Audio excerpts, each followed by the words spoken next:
বিসমিল্লাহির রহমানির রহিম। আলিফ বা তাকে আমরা আরও একটাভাবে চিনতে পারি, সেটা হচ্ছে যে একটা জিনিস খেয়াল করে দেখেন যে বা তা সা, ঠিক আছে, এই তিনটার বডির স্ট্রাকচার কিন্তু একরকম, শুধু পার্থক্য শুধু নোক্তার ক্ষেত্রে। বায়ের নিচে এক নোক্তা, তায়ের উপর 2 নোক্তা, সায়ের উপর 3 নোক্তা, ঠিক আছে। এটা চীনের আলামত হলো এগুলো। তারপরে দেখেন জিম এবং হায়ের এবং খয়ের এই তিনটার বডির স্ট্রাকচার সেম।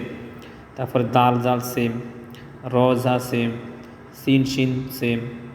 সিনের ওই যে দাঁতের মতো কি জানি তিনটা দেখা যায়, যদি খালি থাকে সিন, আর যদি নোক্তা থাকে 3 নোক্তা তাহলে হবে শিন।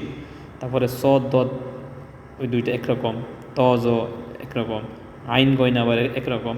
ফা কফের মধ্যে অনেকে পেঁচিয়ে ফেলে, বাট একটু নক্তা দিয়ে আর কি চিনতে হবে। তারপরে কাফ তো আলাদা, লাম মিম নুন ওয়াও হা হামজা ইয়া ইয়া মাছুল। তো এই যে এই বিষয়গুলো যদি আমরা একটু লক্ষ্য রাখি তাহলে ইনশাল্লাহ সহজে অক্ষরগুলো চিনতে পারবো।